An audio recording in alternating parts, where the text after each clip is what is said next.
Konsep pedagogik dan teori belajar.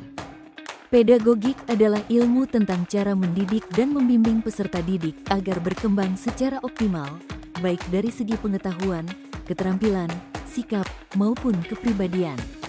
Pedagogik dan teori belajar memiliki hubungan yang sangat erat dan saling melengkapi.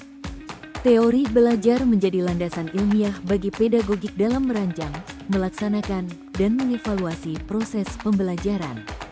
Sebaliknya, pedagogik memberikan arah nilai, tujuan, dan makna kemanusiaan dari penerapan teori belajar.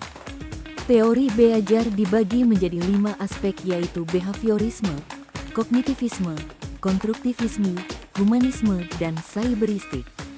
Behaviorisme adalah teori belajar yang berfokus pada perubahan perilaku yang dapat diamati, yang terjadi karena adanya hubungan antara stimulus dan respon.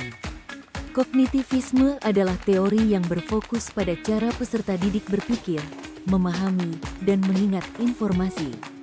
Konstruktivisme adalah teori yang berpandangan bahwa pengetahuan dibangun oleh peserta didik sendiri melalui pengalaman langsung, eksplorasi, dan refleksi.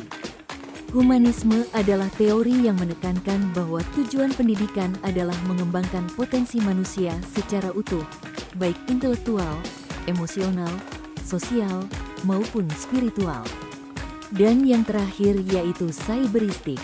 Teori ini menjelaskan bahwa pengetahuan tersebar di berbagai sumber digital dan jejaring sosial, dan peserta didik belajar melalui koneksi dengan berbagai sumber dan teknologi. Implikasi teori belajar pada pembelajaran.